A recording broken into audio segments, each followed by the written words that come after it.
ಎಲ್ಲರಿಗೂ ನಮಸ್ಕಾರ. ಸ್ವಾತಿಸ್ ಕುಕಿಂಗ್ಗೆ ಸ್ವಾಗತ. ಇವತ್ತು ನಾನು ಮಶ್ರೂಮ್ ಬಿರಿಯಾನಿ ಮಾಡೋದನ್ನು ತೋರಿಸ್ತಾ ಇದ್ದೀನಿ. ಅದಕ್ಕೂ ಮೊದಲು ಮಶ್ರೂಮ್ನ ಹೇಗೆ ಕ್ಲೀನ್ ಮಾಡ್ಕೊಳ್ಳೋದು ಅಂತ ಇಲ್ಲಿ ತೋರಿಸ್ತೀನಿ. ಮಶ್ರೂಮ್ನ ಕ್ಲೀನ್ ಮಾಡ್ಕೊಳ್ಳೋದು ತುಂಬಾ ಇಂಪಾರ್ಟೆಂಟು. ಯಾಕೆ ಅಂದರೆ ಇದಕ್ಕೆ ಮೆಡಿಸಿನ್ಸ್ ಹಾಕಿರ್ತಾರೆ. ಇಲ್ಲಿ ನೋಡಿ, ಮಶ್ರೂಮ್ ಕೆಳಭಾಗದಿಂದ ಒಂದು ಲೇಯರ್ನ ತೆಗಿಬೇಕು. ಹೀಗೆ ಮಶ್ರೂಮ್ ಸುತ್ತ ಒಂದು ಲೇಯರ್ನ ತಕ್ಕೊಂಡ್ರೆ ಮಶ್ರೂಮ್ ನೀಟಾಗಿ ಕ್ಲೀನ್ ಆಗುತ್ತೆ. ಮಶ್ರೂಮ್ನ ವಾಶ್ ಮಾಡೋಕ್ಕೂ ಮೊದಲೇ ಮಶ್ರೂಮ್ನಲ್ಲಿ ಇರುವ ಮೇಲ್ಭಾಗದ ಲೇಯರ್ನ ತಕ್ಕೊಳ್ಬೇಕಾಗುತ್ತೆ. ಇಲ್ಲಿ ನಾನು ಮತ್ತೊಂದು ರೀತಿ ಹೇಗೆ ಕ್ಲೀನ್ ಮಾಡೋದು ಅಂತ ತೋರಿಸ್ತಾ ಇದ್ದೀನಿ ನೋಡಿ. ನಮ್ಮ ಇರುತ್ತಲ್ಲ, ಆ ತಮ್ಮಿಂದ ಮಶ್ರೂಮ್ನ ಪ್ರೆಸ್ ಮಾಡಿ ಹೀಗೆ ಮೇಲೆತ್ತಿದ್ರೆ ಒಂದು ಲೇಯರು ನಿಧಾನಕ್ಕೆ ಮೇಲೇಳುತ್ತೆ.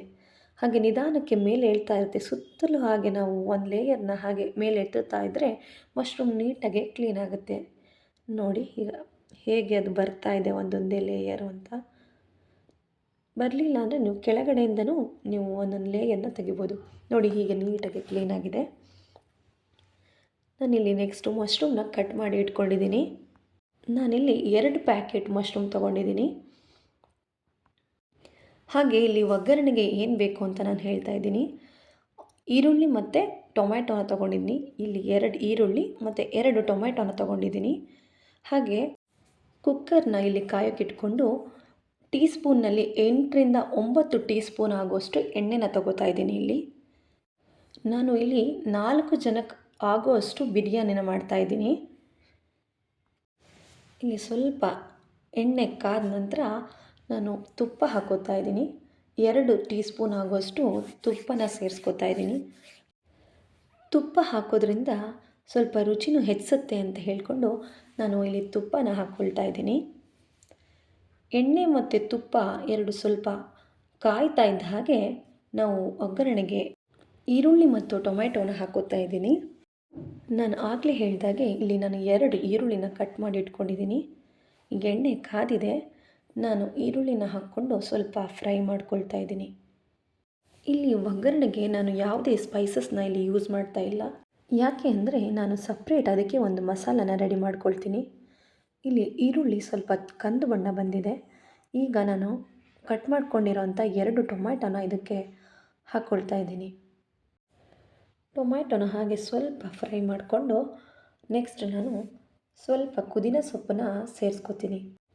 ಇಲ್ಲಿ ನಾನು ಪುದೀನ ಸೊಪ್ಪನ್ನು ಒಂದು ಮುಷ್ಟಿ ಆಗೋಷ್ಟು ಪುದೀನ ಸೊಪ್ಪನ್ನು ತೊಗೊಂಡಿದ್ದೀನಿ. ಪುದೀನ ಸೊಪ್ಪನ್ನು ಹಾಗೆ ಒಗ್ಗರಣೆಯಲ್ಲಿ ಬಾಡಿಸ್ಕೊಂಡು ಸ್ವಲ್ಪ ಒಗ್ಗರಣೆನ ಫ್ರೈ ಮಾಡಿಕೊಳ್ಬೇಕು. ನೀವು ಎಷ್ಟೋ ಥರ ಮಶ್ರೂಮ್ ಬಿರಿಯಾನಿನ ತಿಂದಿರ್ಬೋದು. ಈ ರೀತಿ ಒಂದು ಸಲ ಟ್ರೈ ಮಾಡಿ ನೋಡಿ. ಖಂಡಿತ ನಿಮಗೆ ಈ ಮಶ್ರೂಮ್ ಬಿರಿಯಾನಿ ಇಷ್ಟ ಆಗುತ್ತೆ. ಇಲ್ಲಿ ನೆಕ್ಸ್ಟ್ ನಾನು ಒಂದು 1/4 ಟೀ ಸ್ಪೂನಷ್ಟು ಅರಿಶಿನದ ಪುಡಿನ ಹಾಕ್ಕೊಂಡು ಫ್ರೈ ಮಾಡ್ಕೊಳ್ತಾ ಇದ್ದೀನಿ. ನೀಟಾಗಿ ಇದನ್ನು ಮಿಕ್ಸ್ ಮಾಡ್ಕೊಳ್ತೀನಿ ಒಗ್ಗರಣೆಯಲ್ಲಿ.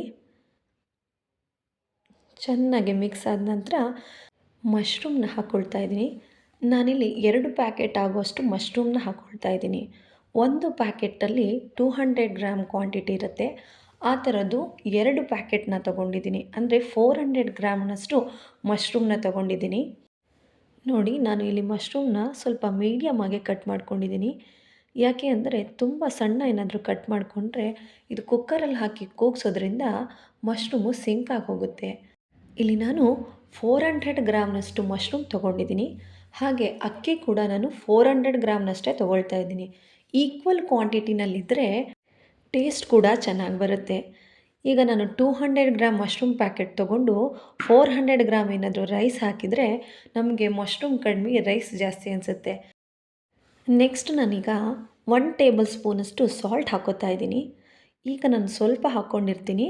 ನೆಕ್ಸ್ಟು ನನಗೆ ನೋಡಿಕೊಂಡು ನಾನು ಹಾಕ್ಕೊತೀನಿ. ಸಾಲ್ಟನ್ನ ರುಚಿಗೆ ತಕ್ಕಷ್ಟು ಹಾಕ್ಕೊಳ್ಳಿ. ಆದಷ್ಟು ಕಡಿಮೆ ಹಾಕ್ಕೊಂಡ್ರೆ ಒಳ್ಳೆಯದು. ಆಮೇಲೆ ನಾವು ಟೇಸ್ಟ್ ನೋಡಿಕೊಂಡು ಬೇಕಾದರೆ ಸೇರಿಸ್ಕೊಳ್ಬೋದು. ನೋಡಿ, ಈಗ ಮಶ್ರೂಮು ನಿಧಾನಕ್ಕೆ ನೀರು ಬಿಡೋಕ್ಕೆ ಸ್ಟಾರ್ಟ್ ಮಾಡುತ್ತೆ. ಮಶ್ರೂಮು ತುಂಬಾ ನೀರು ಬಿಡುತ್ತೆ. ಸೊ ನೀರು ಚೆನ್ನಾಗಿ ಡ್ರೈ ಆದಮೇಲೆ ನಾವು ಮಸಾಲೆನೆಲ್ಲ ಹಾಕ್ಕೊಳ್ಬೇಕಾಗತ್ತೆ. ನೆಕ್ಸ್ಟು ನಾನಿಲ್ಲಿ ಬಿರಿಯಾನಿಗೆ ಬೇಕಾದಂಥ ಮಸಾಲೆನ ರೆಡಿ ಮಾಡ್ಕೊಳ್ಳೋಣ. ಏನೇನು ಮಸಾಲೆ ಬೇಕು ಅಂತ ನಾನಿಲ್ಲಿ ಹೇಳ್ತೀನಿ. ನೋಡಿ, ಇಲ್ಲಿ ಸ್ವಲ್ಪ ಕಾಯಿ ತೊಗೊಂಡಿದ್ದೀನಿ. ಒಂದು ಒಳಮುಷ್ಟಿಯಷ್ಟು ಕೊತ್ತಂಬರಿ ಸೊಪ್ಪನ್ನು ತೊಗೊಂಡಿದ್ದೀನಿ. ಹಾಗೆ 7 ಹಸಿಮೆಣಸನ್ನ ತಗೊಂಡಿದ್ದೀನಿ. ಒಂದು ಮುಷ್ಟಿಗಿಂತ ಸ್ವಲ್ಪ ಜಾಸ್ತಿ ಪುದೀನ ಸೊಪ್ಪನ್ನ ತಗೊಂಡಿದ್ದೀನಿ. ನೆಕ್ಸ್ಟು ಬೆಳ್ಳುಳ್ಳಿ ಇದೆಯಲ್ಲ, 2 ಗೆಡ್ಡೆ ಆಗೋಷ್ಟು ಬೆಳ್ಳುಳ್ಳಿ ತೊಗೊಂಡಿದ್ದೀನಿ. ಶುಂಠಿ 1.5 ಇಂಚ್ ಆಗೋಷ್ಟು ತೊಗೊಂಡಿದ್ದೀನಿ.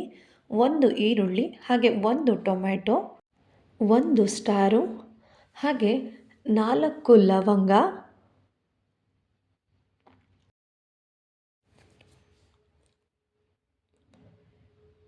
2 ಏಲಕ್ಕಿ, 1 ಇಂಚ್ ಆಗೋಷ್ಟು ಚಕ್ಕೆ. ಇಷ್ಟನ್ನು ಸೇರಿಸ್ಕೊಂಡು ಮಿಕ್ಸಿ ಜಾರ್ಗೆ ಹಾಕಿ ಸಾಫ್ಟಾಗಿ ಗ್ರೈಂಡ್ ಮಾಡ್ಕೊಳ್ಬೇಕಾಗುತ್ತೆ.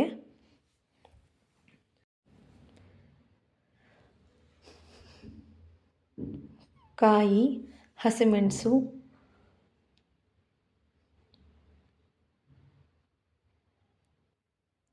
ಬೆಳ್ಳುಳ್ಳಿ, ಶುಂಠಿ,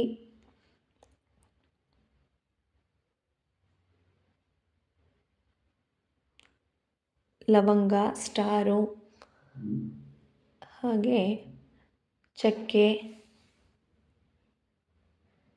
ಈರುಳ್ಳಿ, ಟೊಮ್ಯಾಟೊ ಪ್ಲೇಟ್ನಲ್ಲಿ ತೋರಿಸಿದಂಥ ಎಲ್ಲ ಐಟಮ್ನು ಈ ಮಿಕ್ಸಿ ಜಾರ್ಗೆ ಹಾಕಿ ಸಾಫ್ಟಾಗಿ ಗ್ರೈಂಡ್ ಮಾಡಿಕೊಳ್ಬೇಕು. ಈ ಮಸಾಲೆಯಿಂದನೇ ಬಿರಿಯಾನಿಗೆ ಒಂದು ಒಳ್ಳೆಯ ಟೇಸ್ಟ್ ಬರುತ್ತೆ. ಈಗ ಮಸಾಲೆನ ಸಾಫ್ಟಾಗಿ ಗ್ರೈಂಡ್ ಮಾಡಿ ಇಟ್ಕೊಂಡಿದ್ದೀನಿ. ಇದನ್ನು ಸೈಡಿಗೆ ಇಟ್ಕೊಂಡು ಈಗ ಮಶ್ರೂಮು ಏನಾಗಿದೆ ಅಂತ ನೋಡೋಣ. ಇಲ್ಲಿ ಮಶ್ರೂಮು ಚೆನ್ನಾಗಿ ನೀರು ಬಿಟ್ಕೊಳ್ತಾ ಇದೆ. ಈ ನೀರು ಬಿಟ್ಕೊಂಡಿರೋಂಥ ನೀರನ್ನ ನಾವು ಚೆನ್ನಾಗಿ ಇಂಗಿಸ್ಕೊಳ್ಬೇಕು. ಈ ನೀರು ಕಂಪ್ಲೀಟಾಗಿ ಡ್ರೈ ಆದಮೇಲೆ ನಾವು ನೆಕ್ಸ್ಟು ಇದಕ್ಕೆ ಮಸಾಲೆನ ಆ್ಯಡ್ ಮಾಡ್ಕೊಳ್ತಾ ಹೋಗಬೇಕಾಗತ್ತೆ. ನೋಡಿ, ಈಗ ಸ್ವಲ್ಪ ನೀರು ಕಡಿಮೆ ಆಗ್ತಾ ಬರ್ತಾ ಇದೆ. ಈಗ 1 ಟೇಬಲ್ ಸ್ಪೂನಷ್ಟು ಧನಿಯಾ ಪುಡಿ, ಹಾಗೆ ಅರ್ಧ ಟೇಬಲ್ ಸ್ಪೂನಷ್ಟು ಬಿರಿಯಾನಿ ಮಸಾಲ ಪುಡಿ, ಹಾಗೆ 1 ಟೇಬಲ್ ಸ್ಪೂನಷ್ಟು ಕಸೂರಿ ಮೇಥಿನ ಆ್ಯಡ್ ಮಾಡಿಕೊಂಡು ಚೆನ್ನಾಗಿ ಮಿಕ್ಸ್ ಮಾಡ್ಕೊಳ್ತಾ ಇದ್ದೀನಿ. ಇಲ್ಲಿ ನಾನು ಹಾಕಿದಂಥ ಬಿರಿಯಾನಿ ಮಸಾಲ ಪುಡಿ ನಾನೇ ಮನೆಯಲ್ಲಿ ಮಾಡಿರೋದು. ನಿಮ್ಮ ಹತ್ರ ಇದ್ದರೆ ನೀವು ಹಾಕಿ, ಇಲ್ಲ ಅಂದರೆ ರೆಡಿ ಪ್ಯಾಕೆಟ್ನಲ್ಲಿ ಬಿರಿಯಾನಿ ಪುಡಿಗಳು ಸಿಗುತ್ತಲ್ಲ, ಅದನ್ನು ಕೂಡ ನೀವು ಉಪಯೋಗಿಸ್ಕೊಳ್ಬೋದು. ನೋಡಿ, ಈಗ ಎಲ್ಲ ಪುಡಿಯನ್ನು ಹಾಕ್ಕೊಂಡು ಚೆನ್ನಾಗಿ ಈ ಥರ ಮಿಕ್ಸ್ ಮಾಡ್ಕೊಳ್ಳಿ. ಈಗ ಮಿಕ್ಸ್ ಮಾಡಿಕೊಂಡು ಸ್ವಲ್ಪ ಇದು ಆಯಿಲ್ ಈ ಥರ ಬಿಡ್ತಾ ಇದೆ ಅಂತ ಅನ್ನಿಸ್ದಾಗ ನೆಕ್ಸ್ಟ್ ನಾವೇನು ರುಬ್ಬಿಟ್ಕೊಂಡಿದ್ವಲ್ಲ ಆ ಮಸಾಲೆನ ಇದಕ್ಕೆ ಸೇರಿಸ್ಕೊಳ್ಬೇಕು. ನೋಡಿ, ಈಗ ಈ ಸ್ಟೇಜ್ನಲ್ಲಿ ಈಗ ನಾನು ರುಬ್ಬಿಟ್ಕೊಂಡಿರೋಂಥ ಮಸಾಲೆನ ಹಾಕ್ಕೊಳ್ತಾ ಇದ್ದೀನಿ. ಮಸಾಲೆನ ನಾವು ಆಯಿಲ್ನಲ್ಲಿ ಚೆನ್ನಾಗಿ ಫ್ರೈ ಮಾಡ್ಕೊಳ್ಬೇಕು. ಎಷ್ಟು ಚೆನ್ನಾಗಿ ನಾವು ಆಯಿಲ್ನಲ್ಲಿ ಮಸಾಲೆನ ಫ್ರೈ ಮಾಡ್ಕೊತೀವೋ ಅಷ್ಟು ಚೆನ್ನಾಗಿ ಟೇಸ್ಟ್ ಬರುತ್ತೆ. ನಾನೀಗ ಮಸಾಲೆನ ಚೆನ್ನಾಗಿ ಒಗ್ಗರಣೆಯಲ್ಲಿ ಫ್ರೈ ಮಾಡ್ಕೊಳ್ತಾ ಇದ್ದೀನಿ. ನೋಡಿ, ಹೀಗೆ ಚೆನ್ನಾಗಿ ಮಿಕ್ಸ್ ಮಾಡಿಕೊಂಡು ಸ್ವಲ್ಪ ಹೊತ್ತು ಹಾಗೆ ಬಿಡ್ತೀನಿ. ಇದು ಚೆನ್ನಾಗಿ ಫ್ರೈ ಆದಮೇಲೆ ನಿಧಾನಕ್ಕೆ ಇದು ಆಯಿಲು ಬಿಟ್ಕೊಳ್ತಾ ಬರುತ್ತೆ. ನೋಡಿ, ಈಗ ನಾನು ರೈಸ್ ಹಾಕ್ಕೊಳ್ತಾ ಇದ್ದೀನಿ. ನೋಡಿ, ಇಲ್ಲಿ ನಾನು 2 ಲೋಟ ಆಗೋಷ್ಟು ರೈಸ್ ತೊಗೊಂಡಿದ್ದೀನಿ. ನಾನು ಆಗಲೇ ಹೇಳ್ದಂಗೆ 400 ಗ್ರಾಮಷ್ಟು ರೈಸ್ ತೊಗೊಂಡಿದ್ದೀನಿ. ಈ ಕಪ್ಪಲ್ಲಿ 2 ಕಪ್ ಆಗೋಷ್ಟು ರೈಸ್ನ ತೊಗೊಂಡು ವಾಶ್ ಮಾಡಿಕೊಂಡು ಇಟ್ಕೊಂಡಿದ್ದೀನಿ. ಈಗ ಅಕ್ಕಿನ ಹಾಕಿ ಸ್ವಲ್ಪ ಒಗ್ಗರಣೆಯಲ್ಲಿ ಸ್ವಲ್ಪ ಫ್ರೈ ಮಾಡ್ಕೊಳ್ಬೇಕು. ಸ್ವಲ್ಪ ಫ್ರೈ ಮಾಡ್ಕೊಂಡ ನಂತರ ನಾನು ನೀರು ಹಾಕ್ಕೋತೀನಿ. ಇಲ್ಲಿ ನೀರನ್ನ 1 ಕಪ್ಪಿಗೆ 2 ಕಪ್ ಆಗುವಷ್ಟು ನೀರನ್ನ ಹಾಕ್ಕೊಳ್ತೀನಿ. 1:2 ರೇಷಿಯೋದಲ್ಲಿ. ಈಗ 2 ಕಪ್ಪಿಗೆ 4 ಕಪ್ ಆಗುವಷ್ಟು ನೀರನ್ನ ನಾನು ಸೇರಿಸ್ಕೊಂಡಿದ್ದೀನಿ. ಈಗ ಸ್ವಲ್ಪ ಚೆನ್ನಾಗಿ ಮಿಕ್ಸ್ ಮಾಡಿಕೊಂಡು ಮತ್ತೆ ನಮಗೆ ಎಷ್ಟು ಬೇಕೋ ರುಚಿನ ನೋಡಿಕೊಂಡು ಉಪ್ಪನ್ನು ಹಾಕ್ಕೊಳ್ಬೇಕು. ನಾನು ಆಲ್ರೆಡಿ ಫಸ್ಟಿಗೆ ನಾನು 1 ಟೀ ಸ್ಪೂನ್ ಆಗುವಷ್ಟು ಉಪ್ಪು ಹಾಕಿದ್ದೆ. ಈಗ ಮತ್ತೊಂದು ಸ್ಪೂನ್ ಉಪ್ಪು ಹಾಕ್ಕೊಳ್ತಾ ಇದ್ದೀನಿ. ಮತ್ತು ಟೇಸ್ಟ್ ನೋಡಿಕೊಂಡು ಮತ್ತೊಂದು ಸ್ವಲ್ಪ ಹಾಕ್ಕೊಳ್ತಾ ಇದ್ದೀನಿ.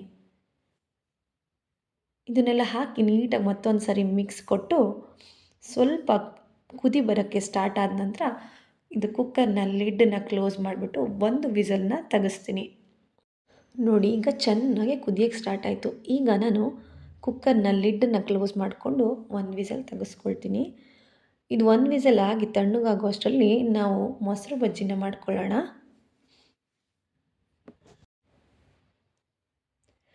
ಇಲ್ಲಿ ನಾನು ಮೊಸರು ಬಜ್ಜಿಗೆ 1 ಈರುಳ್ಳಿನ ತೊಗೊಂಡಿದ್ದೀನಿ, ಹಾಗೆ 1 ಟೊಮ್ಯಾಟೊನ ತೊಗೊಂಡಿದ್ದೀನಿ,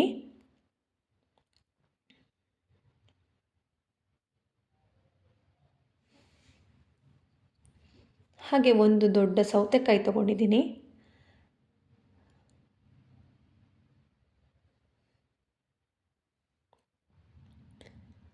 ಹಾಗೆ ಒಂದು ಹಸಿಮೆಣಸನ್ನ ಸಣ್ಣದಾಗಿ ಕಟ್ ಮಾಡಿ ಹಾಕ್ಕೊಳ್ತಾ ಇದ್ದೀನಿ.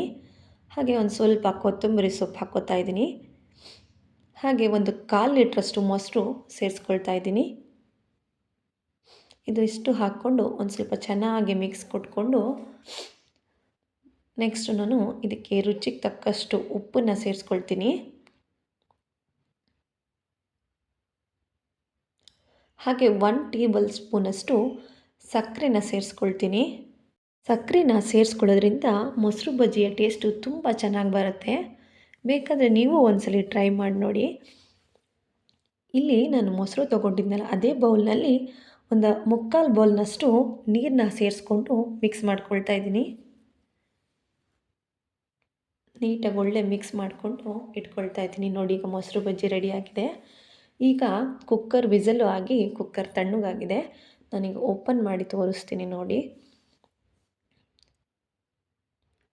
ಇದೊಂದು ಸ್ವಲ್ಪ ಮೇಲೆ ನೀರು ಥರ ಇರುತ್ತೆ, ಹೆದರ್ಕೊಳ್ಳೋದೇನು ಬೇಡ.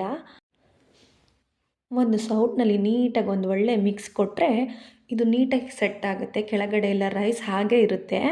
ಇದು ನಾವು ಎಕ್ಸ್ಟ್ರಾ ಮಸಾಲೆ ಹಾಕಿರೋದ್ರಿಂದ ಈ ಥರ ಮಸಾಲೆ ಮತ್ತು ನೀರು ಸ್ವಲ್ಪ ಮೇಲೆ ಕಾಣಿಸ್ತಾ ಇದೆ ನೋಡಿ. ಹೀಗೆ ನೋಡಿ, ಇಲ್ಲ ರೈಸ್ ಎಲ್ಲ ಹಾಗೇ ಇದೆ. ನೀಟಾಗಿ ಒಳ್ಳೆ ಮಿಕ್ಸ್ ಕೊಟ್ಟರೆ ರೈಸು ಮತ್ತು ಮಸಾಲೆ ಎರಡೂ ಕಂಬೈನ್ ಆಗಿ ಒಳ್ಳೆ ಮಶ್ರೂಮ್ ಬಿರಿಯಾನಿ ರೆಡಿಯಾಗುತ್ತೆ.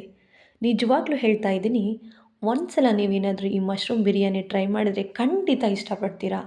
ಇದು ಟೇಸ್ಟ್ನಲ್ಲಿ ದೊನ್ನೆ ಬಿರಿಯಾನಿ ಆಗಿರುತ್ತೆ, ತುಂಬಾ ಟೇಸ್ಟ್ ಇರುತ್ತೆ. 1 ಪ್ಲೇಟ್ ಬಿರಿಯಾನಿ ತಿನ್ನೋರು 2 ಪ್ಲೇಟ್ ಬಿರಿಯಾನಿ ತಿಂತೀರಾ, ಅಷ್ಟು ರುಚಿಯಾಗಿರುತ್ತೆ. ಮಶ್ರೂಮ್ ಬಿರಿಯಾನಿಗೆ ಮೊಸರು ಬಜ್ಜಿ ಒಂದು ಪರ್ಫೆಕ್ಟ್ ಕಾಂಬಿನೇಷನ್ ಅಂತಲೇ ಹೇಳ್ಬೋದು. ನಿಮಗೂ ಏನಾದರೂ ಈ ವಿಡಿಯೋ ಇಷ್ಟ ಆದರೆ ಒಂದ್ಸಲ ಈ ಮಶ್ರೂಮ್ ಬಿರಿಯಾನಿನ ಟ್ರೈ ಮಾಡಿ ನೋಡಿ. ಹಾಗೆ ಈ ವಿಡಿಯೋನ ಲೈಕ್ ಮಾಡಿ, ಶೇರ್ ಮಾಡಿ ಹಾಗೂ ಸಬ್ಸ್ಕ್ರೈಬ್ ಮಾಡಿ. Thank you.